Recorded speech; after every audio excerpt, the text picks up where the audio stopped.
What's good, y'all? This is Let's Get It with Coach Los. I'm your host, Coach Los AC, certified life and relationship coach that helps people fix or find the relationships they want.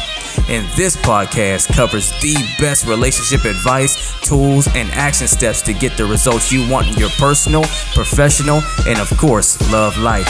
So I hope you get a lot of value from the episode. And if you do, as always, remember to like and subscribe so you can be notified when I drop new episodes. Let's get it. How do you stop that manipulative person from having a hold on you? Or that ex, right? That knows how to just puppeteer your strings. And they get up under your skin. Every time you look up, you feel like they have this upper hand or you're losing the battle, if you will. And before you know it, you're saying or doing something that you regret and you wind up kicking yourself, wondering how to let them do this to me again, how to let them get inside my head again. And it feels very depowering, right? Like you're at their mercy.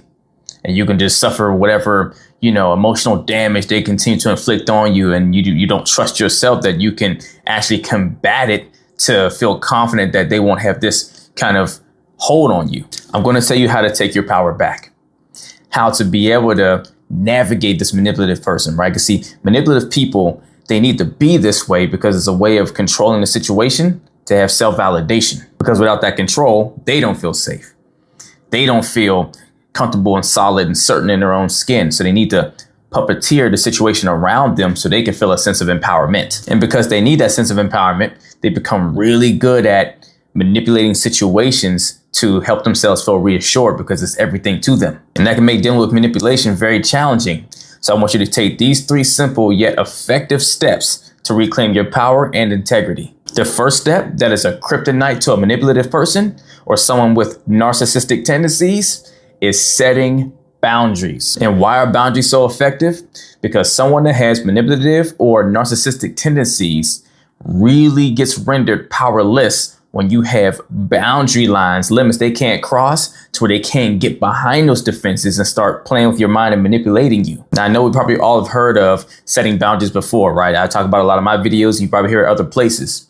But this really means you have to identify your limits. And that means understanding the behaviors that are unacceptable to you and why they're unacceptable to you, why they're harmful for you, why they would put you in a poor physical, mental, or emotional state of well-being. Then you got to set the stage by communicating your boundaries to that person with assertiveness, no aggression, but being assertive. And you can do this best right in the moment when a manipulative person is using a manipulative tactic. Call them out right in the middle of it. Because see, here's the thing. Some people that are manipulative are aware that they are consciously, and some are unaware of it. They're not aware of their habits to do this, right? So you need to call it out right in the middle of them doing this thing in that moment when you're experiencing it and you're feeling it so that they can't deny that it happened, right? Later on, if you go back to them after the fact and say, hey, when you were saying this, and they say, no, I didn't, right? Call it out right in the middle of while they're doing it so they can't deny it. For example, you guys might be in the middle of a conversation, things get a little heated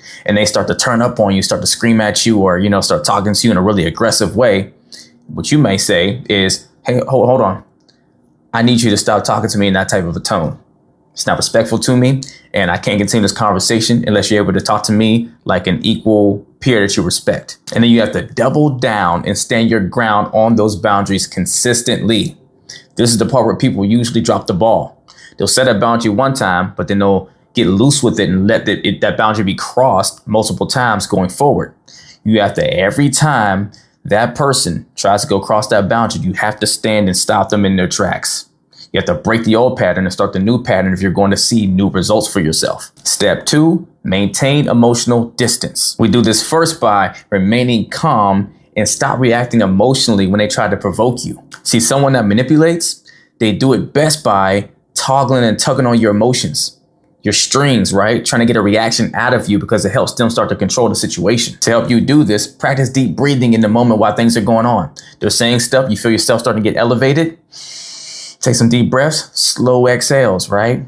Start to pay attention to what you notice around the room for you, right? To help you stay regulated and stay present and focused with yourself and not so dialed into what they're saying that's getting you triggered and activated. Because nothing deflates a manipulative person's sales most than you being non-responsive emotionally. You're not showing all this, sense of agitation and anger and frustration and all that stuff when they're poking at you, trying to get it out of you.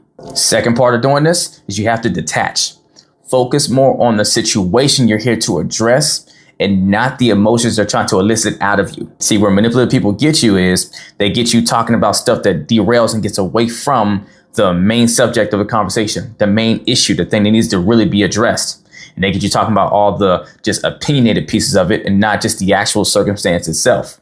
So stay focused on the goal. And the last part of staying emotionally detached is limit the amount of sharing you're doing with them. Stop telling them everything about yourself personally that has nothing to do with the thing you must talk to them about. Because sharing less information with them than they need to know reduces their ability to have leverage over you and start using the information you give them against you. The point is to give them less angles of entry, to get behind your defenses, behind your boundaries, and start to really affect you. And third, seek support and validation, meaning go to your closest friends, family, or get a coach, right? Someone that you trust to be able to talk through the situation with, to find some clarity and get fresh perspective from someone that actually cares about you and your well-being and your best interests. Now, my first thing I always say to anyone is, if you're in a committed relationship with someone, don't go running off to your friends and family and people outside of the relationship trying to figure out the answer and the solutions to you guys' problems in the relationship, right?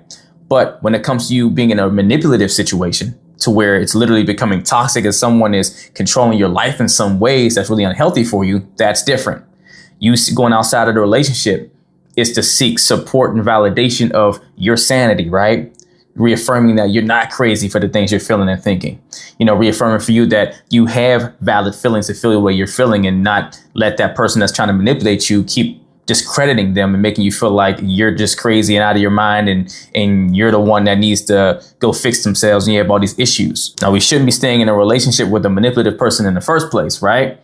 But I get it. Sometimes when you realize you're in that type of a situation, you're in the middle of that relationship, right? And you're trying to navigate it. So whether it is that partner you're still with or someone else is just in your life or even that ex, go find the people that are your support system that you can rely on is going to give you healthy and clear and honest perspective to help you get back to a centered space. And remember, your goal is to validate your feelings when you do this.